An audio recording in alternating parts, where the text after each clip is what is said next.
아멘. 주님 함께 하십니다. 아멘.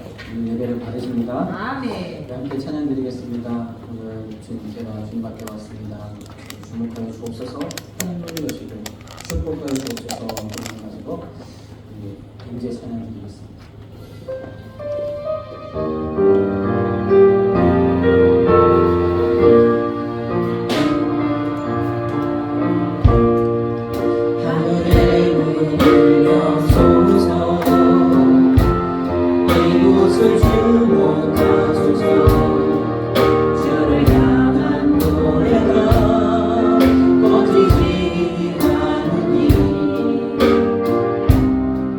하늘을 열어서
예배를 받으시는 줄 믿습니다. 아멘. 이 시간 함께하여 주옵소서. 아멘. 우리 심령마다 조정하여 주시고 아멘. 주님 성령으로 충만케 하여 주시옵소서. 아멘. 악한 사람에게 틈 못하도록 주님 역사하여 주시옵소서. 아멘. 예수님의 이름으로 기도드리옵나이다. 아멘. 아멘.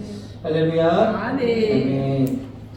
말씀의 제목은 한감의 법칙. 한감의 법칙.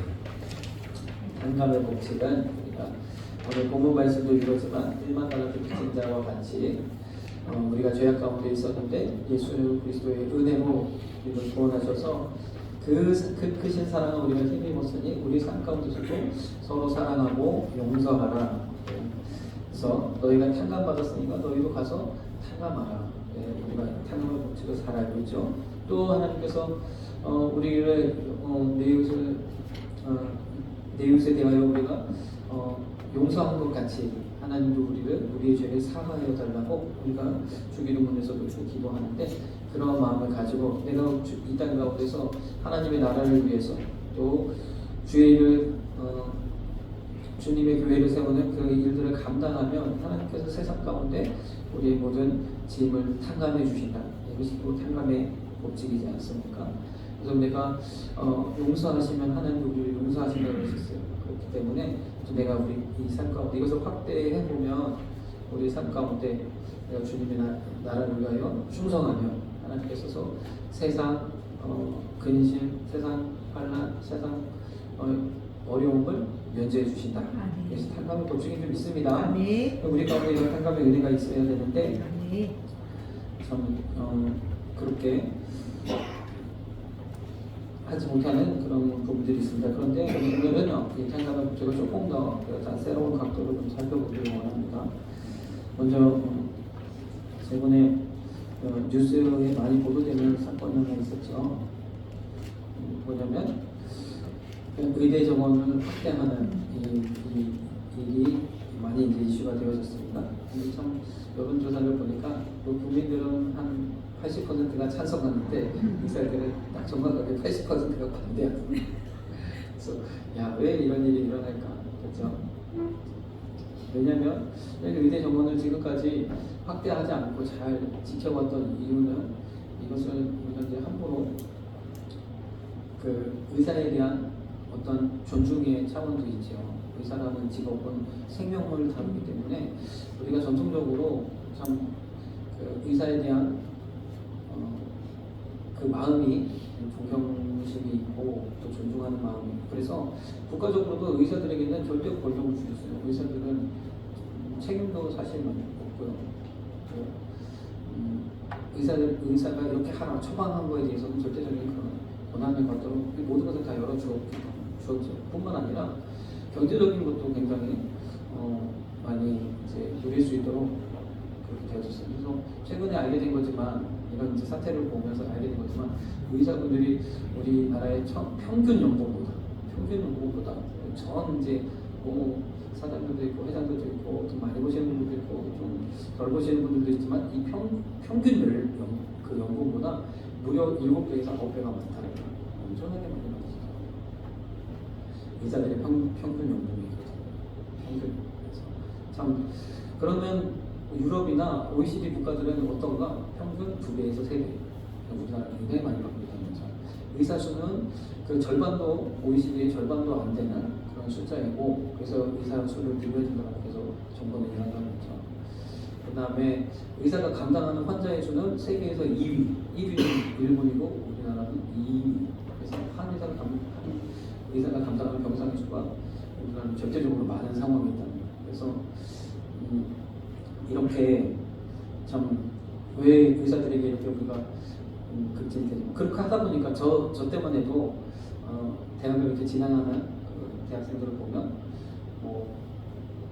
먼저 이제 서울대다 예를 들어 우리나라의 가장 최고의 대학 서울대다 그러면 서울대 가장 수석은 서울대 물리학과에서 나왔습니다. 또는 서울대 공대에서 나오거나 이렇게 자연과학이라든지 그런 과학과 이런 학문 분야에서 이제 나왔지만 지금은 안 그렇다는 거예요. 지금은 전국 의대를 다 채우고 그 다음에 서울대가 채워집니다. 서울대가 실력인데 서울대 안 가고 의대 지방에 있는 의대 간다는 거예요.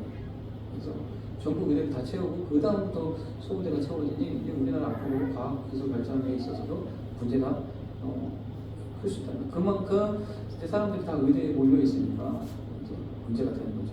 그만큼 의사의 대우가 좋다는 점에서. 그리고 또 뿐만 아니라 한번 이제 의사가 되면 의사 면허증을 따면 이제 힘이 있는 한 평생 할 수 있잖아요. 다 보장되고. 그래서 이제 많은 사람들이 이제 의사에 매달리고 있는데 그러다 보니까 이 이제 최근에 전공의들이 불만을 품고 파업을 하는 이유는 그거 보고 그죠? 서울대가 실력인데도 지방의대 왔는데 이 집 와서 그게 저거 확대하다가 우리 억울해서 어떡하냐 이렇게 되는 거죠. 근데 이제 그러다 보니까 이런 문제들이 있습니다. 참 저는 이 사태를 볼 때에 그런 생각이 들었어요. 우리가 왜 의사를 좀 그렇게 좋은 대우를 할까? 다른 세계 나라들보다 우리나라가 왜 이런 좀 어떻게 보면 극진한 대접을 할까? 제가 생각을 해보면 우리 민족은 이 생명에 대한 그런 좀 그 존중하는 마음이 더 큰 것 같아요. 그리고 그 가치에 대한 그것을 높이 평가하는 거죠. 다른 어떤 직업보다도 사람의 생명을 다루는 그 직업이 정말 고귀하다는 그 가치에 우리 점차 초점을 둬서 더 하는 거예요. 이것을 이제 우리가 기독교 역사적으로 좀 보면 우리나라에 100년 전에 이제 개신교가 선교를 왔지 않습니까? 그런데 우리나라에 선교가 들어온 게 개신교만 있는 게 아니라 100년 전에만 온 게 아니라 200년 전에는 천주교가 먼저 선교가 들어왔어요. 천주교 선교사들이 이탈리아에 들어와서 복음의 씨앗을 뿌렸는데 엄청난 박해 속에서 씨가 말라버렸죠. 엄청나게 많이 돌아가시고 많이 순교도 다녔습니다. 그래서 씨가 말라버렸어.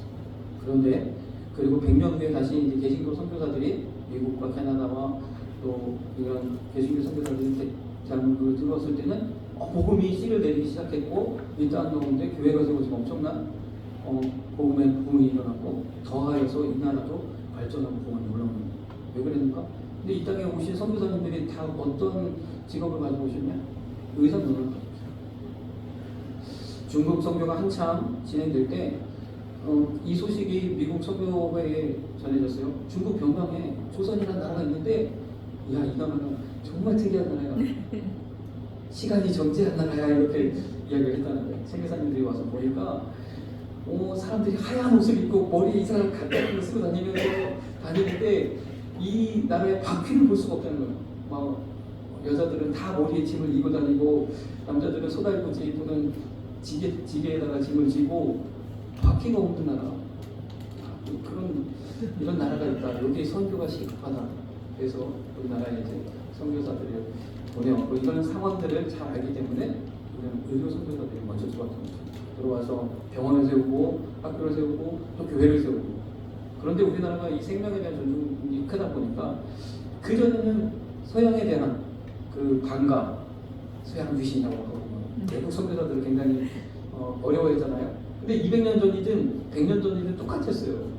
막 세국 정책도 하고 엄청났지만 이분이 오셔서 한국을 보니까 전 국민의 절반이 기생충을 알고 있고 이거 기생충 약만 먹으면 다 퇴치가 되는데 기생충을 알고 있고 별것도 아닌 일인데 별것도 아닌 병인데 그 병들로 사람들이 다 죽어가서 60대면 사람들이 다 돌아가시고 40도 안 돼서 죽는 사람들이 많았다는 거예요. 특별히 영아 그 사망률은 굉장히 높고 그래서 이제 막 약을 주고 병을 치료해주고 이렇게 하다 보니까 병을 고침받으니까 그때부터 우리 선교사님 말이 나면 다 듣는 거예요. 이렇게 하라고 이렇게 하고 교회 오시면 교회 오고 성경 읽으시면 성경. 그래서 이 땅의 복음이 자리 잡게 되어지는 거죠. 이런 그런 배경을 볼 때 우리는 좀 더 의사라는 직업에 대해서 이러한 경외심을 갖고 있어요. 그러다 보니까 근데 이제 시대가 지나고 이렇게 보니까 우리가 참 이런 여러 가지 뉴스들을 많이 듣게 되잖아요.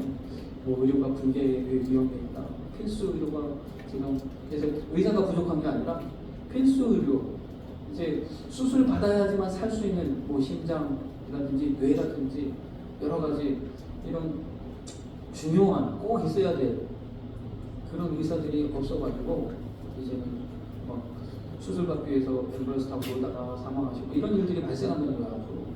그래서 더더군다나 이런 심장내과나 뭐 내시경외과나 이런 쪽에 계시는 교수님들이 막내가 50대 후반, 60대 초반 막 이렇다는 거예요. 그래서 10년이 지나면 가르칠 사람도 없어가지고 이제 진짜 붕괴의 위험에 있다.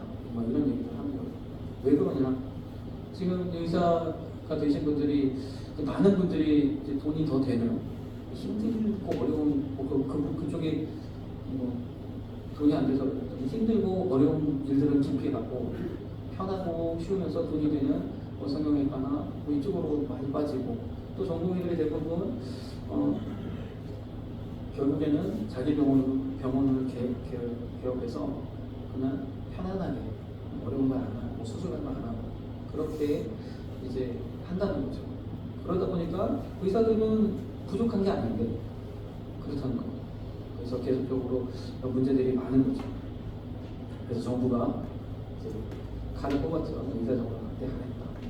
결국에는 그 가치를 무너뜨린 것이 결국 의사들 본인이지 않습니까? 의사에게 주어진 이 생명을 다루는 그 사명을 저버리고 물질에 따라 움직였던 그 결과가 오늘에 이르렀고, 그래서 결국에는 그 자본주의 논리에 의해서 돈에 의해서 움직인다면 자본주의 논리에 의해서 공급을 더 확대해가지고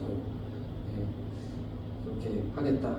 그러다 보면 서로 이제 의사들도 경쟁이 심해질 되고 그러다 보면 밀리고 밀려서 필수과로 나온다는 거예요. 낙수과. 이것이 낙수. 근데 이거 뭐 의미 없다 그러지만 결국에는 이것이 정확한 해답은 아니라도 이제 이런 의료에 대한 문제를 어느 정도 이제 풀기 시작하는 시작점이 될 수 있다. 그래서 그런 이제 사건들을 우리가 좀 경험을 하고 있습니다. 근데요, 저는요 이 사건을 보면서 우리나라가 굉장히 아니 우리나라뿐만 아니라 이 시대가 참 악하구나라는 생각을 좀 들었어요.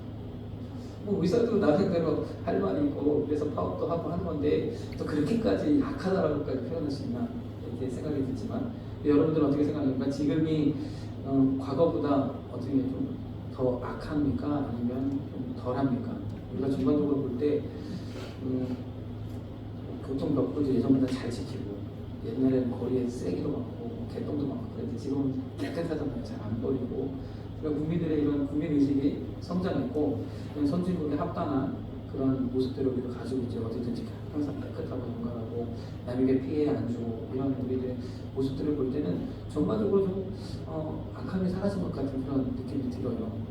근데 우리가 또 다른 면들을 보면 우리가 옛날에는 참 절대빈곤 끼니를 못 먹는 그런 안타까운 그런 상황들이 많았지만 이제는 이런 절대빈곤은 확연하게 줄었지만 돈이 있어도 상대적인 빈곤에 시달리면서 어려워하는 그런 일들이 많이 생기지 않습니까? 오히려 그런 모습에 인해서 자살률도 늘어나고 사회적인 문제도 많이 생기고 여러 가지 분열도 일어나고 이렇게 되는 시대를 살고 있잖아요. 근데 어떻게 보면 우리가 추구해야 될 가치를 잃어버린 시대다. 근데 의사들도 마찬가지예요. 의사에게 주어진 고귀한 그 명분을 잃어버리고 돈 많이 주는 곳으로 가겠다 하는 이 관점들을 볼 때 하나님이 우리에게 허락하신 이 좋은 평화, 사랑을 살리고 또 사랑하고 이러한 것들이 다 사라지는 그런 시대를 살고 있다.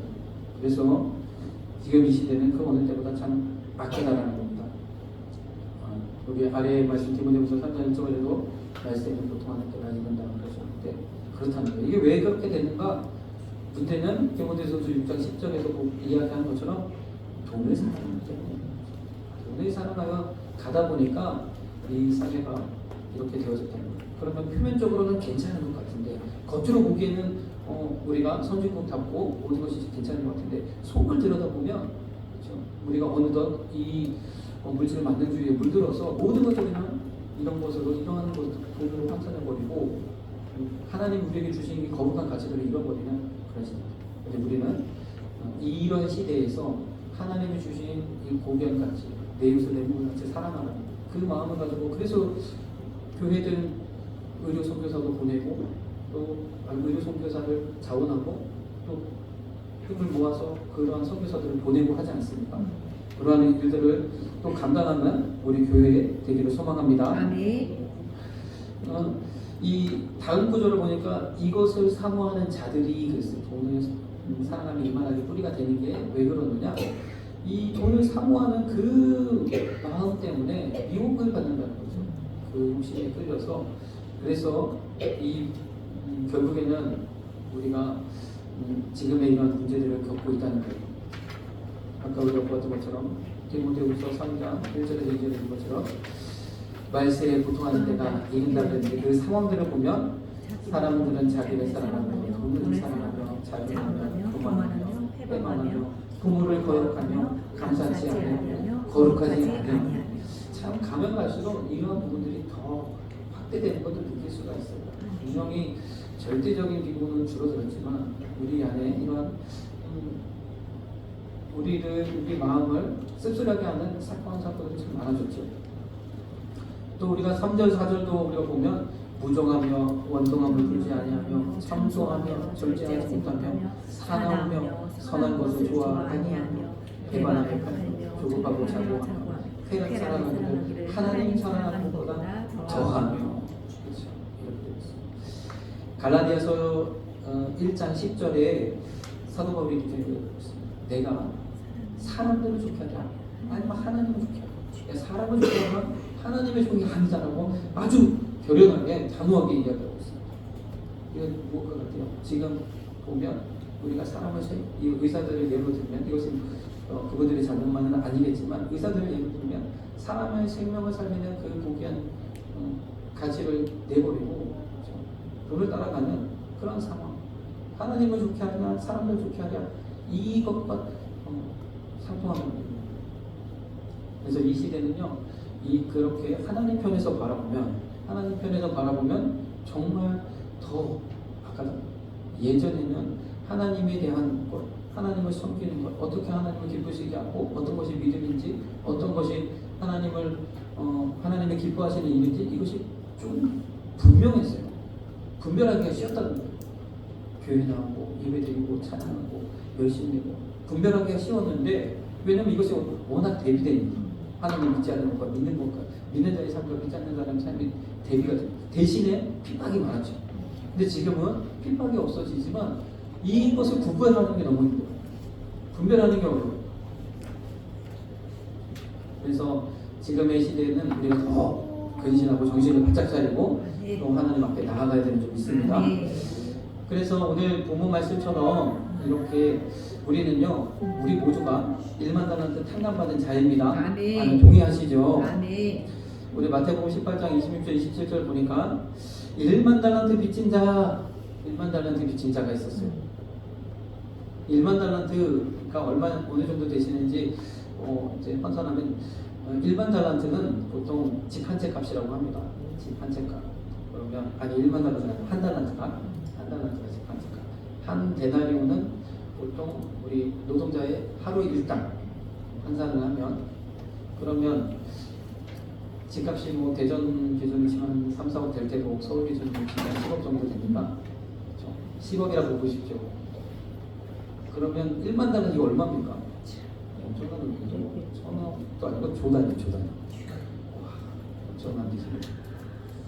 자, 이러한 빚을 질 리도 없고 참 이렇게 빚을 할 수도 없는 이것은 정말 비현실적인 빚이에요. 근데 그것을 탕감받았어요. 여기 보니까 말씀 보니까 25절 보니까 갚을 것이 없다 보니까 어떻게 해야 되나? 그 몸과 자신도 또 가족도 소유도 다 팔아서 종이 되어버리고 세상에 종되고 물질에 종되고 욕심에 종되어버리고 같이 마귀의 종이 되어버릴 수밖에 없는 이 빚을 못 갚으니까 갚을 수가 없어요. 우리의 죄의 지분을 어떻게 우리가 갚을 수 있습니까? 못 갚아요. 그런데 이 빚을 탕감받았다는 거죠.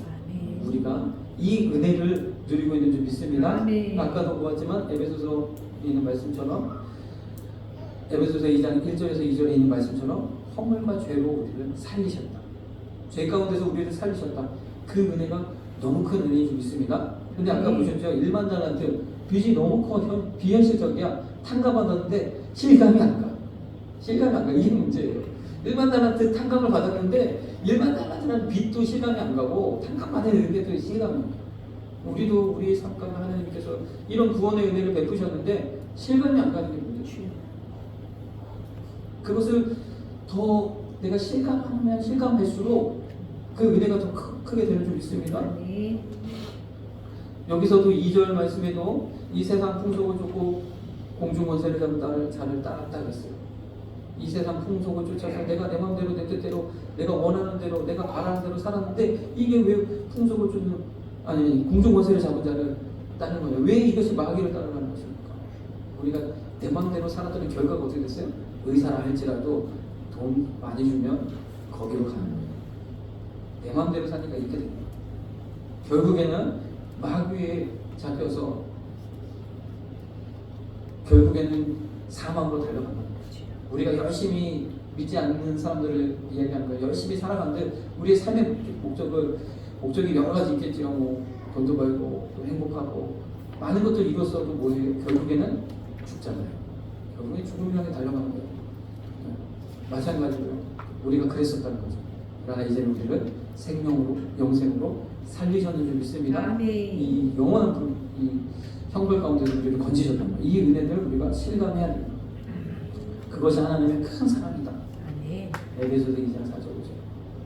그 큰 사랑, 우리가 그 사랑을 깨달아야 되는 줄 믿습니다. 아멘. 누가복음 7장에도 탕감받은 사람들이 이야기가 나오는데 주님 물어보시는 거예요. 두 사람 중에 누가 더 사랑하겠느냐? 많이 탕감받은 사람이 사랑한다는 거예요. 동의하시죠? 아멘. 우리가 주님의 이 큰 은혜를 실감하면 실감할수록 우리가 주님을 더 사랑할 수 있는 줄 있습니다. 내가 어떻게 주님을 사랑합니까? 이 은혜를 더 우리 삶 속에서 실감하는 것. 그것이 사랑의 깊이를 더하는 겁니다.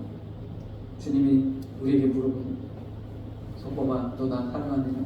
물어볼 때 주님 내가 주님 사랑합니다. 그 사랑이 주님이 날 구원하신 그 구원의 은혜가 너무 큽니다. 이 고백이어야 되는 것 같아요. 그래서 이 탕감의 법칙은 무엇이냐? 결국 우리 현실 속에서 이 탕감의 법칙을 실천해야 된다. 이 탕감의 은혜를 실천해야 된다. 우리 마태복음 18장 오늘 본문 말씀을 좀 더 보면 이 일반 달란트 탕감받은 이 사람이 밖에 나가서 탕감받은 후에 밖에 나가서 자기에게 100데나리온 빚진 사람을 만났어요.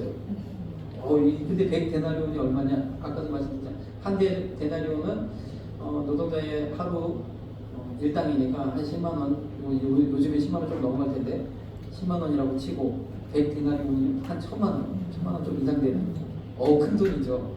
이 현실적인 문제 앞에 딱 닥쳤어요. 이것은 실감이 팍팍 와. 일반 같은 비슷한 실감이 안 되는데 이 1,000만 원 그 갚을 못 받은 거에 대해서는 실감이 너무 많죠. 그래서 어떻게 목을 잡고 붙들고 흔들고 갚아라 하는 거예요. 그래서 이 우리가 18장 32절 34절 말씀 보면 이 1만 달란트 그 탕감받은 사람은요, 탕감받았고 그 이후에 무엇이 따라붙느냐? 탕감받았으니 탕감받은 그 은혜를 가지고 너도 용서하며 살아라는 그 의무만 따라갑니다. 보고 있죠. 지켜보고 있죠. 그러다가 소식이 들립니다. 그 100데나리온 빚진 사람을 용서치 못했던, 그래서 그 사람을 옥에 가두었던 그 사건이 고발이 되면서 어떻게 해요? 악한 종아, 내가 이렇게 빚을 탕감해 주었는데 너는 그 사람을 불쌍히, 그러니까 그 빚을 받지 말라는 거 아니라 아예 없애버려가지고 그 사람을 불쌍히 여기지 못하느냐 하는 거죠. 그렇게 용서를 받았는데, 그래서 다시 다 그것을 갚으라는 거예요. 다 갚도록 노력하라. 다시 그 빚 1만 달러를 다시 갚으라. 결국은 무슨 일이에요? 우리 구원받은 사람이라면 마땅히 불쌍히 여기고 용서할 줄 알아야 된다라고 말씀하고 있습니다.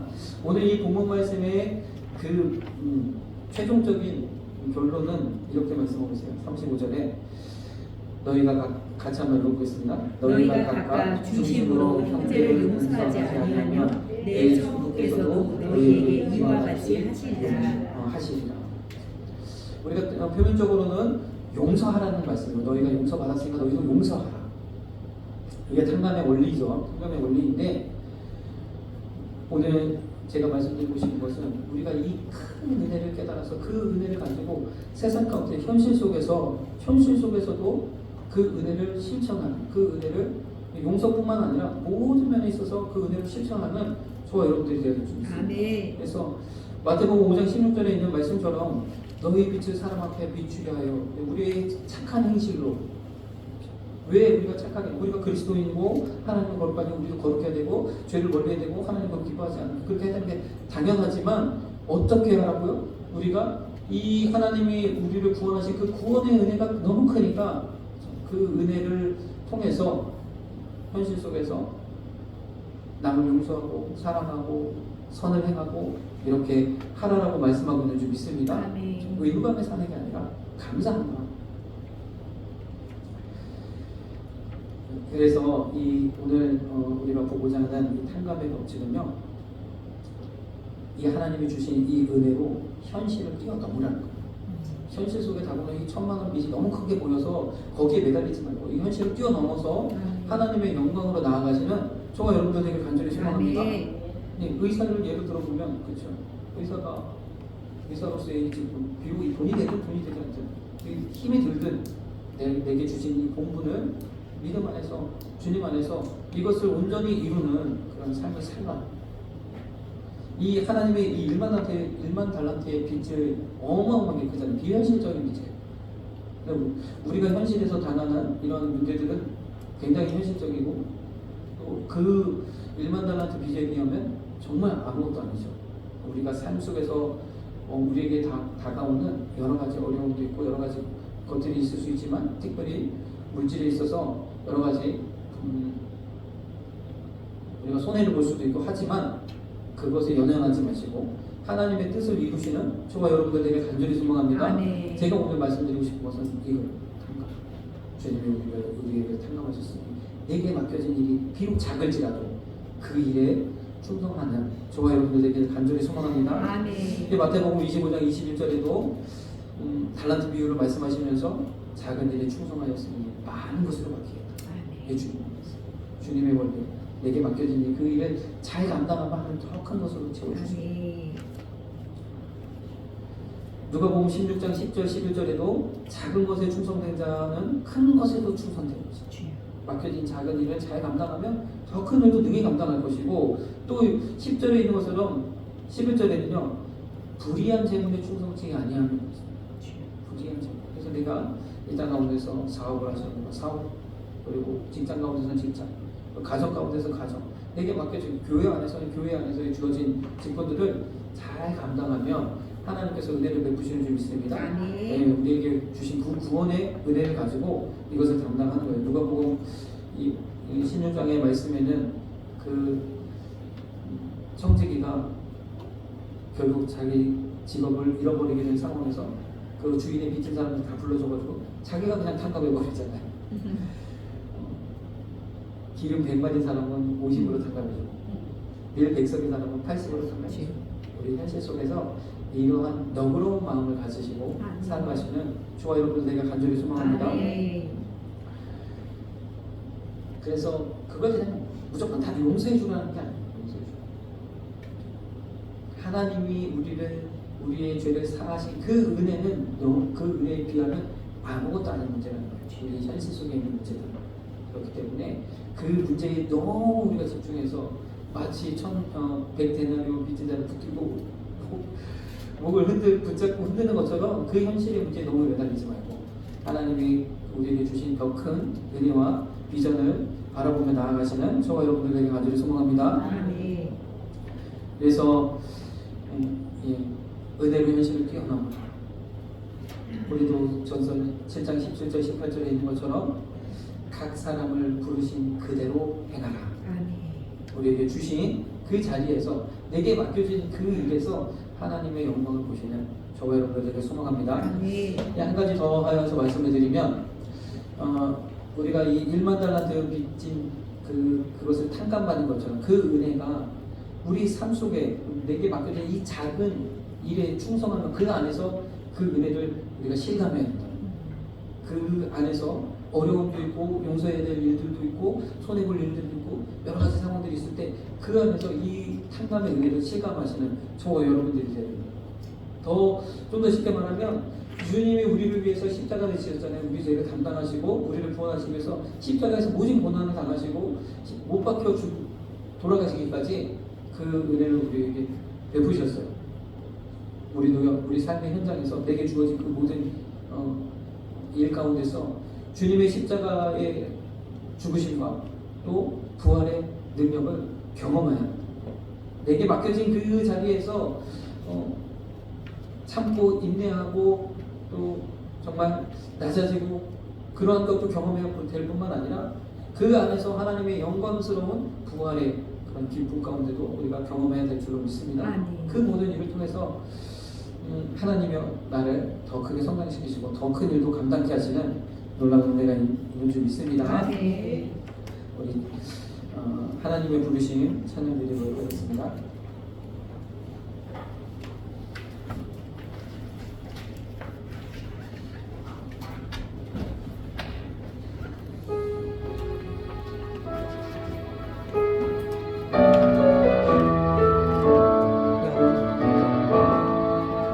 하나님의 부르심에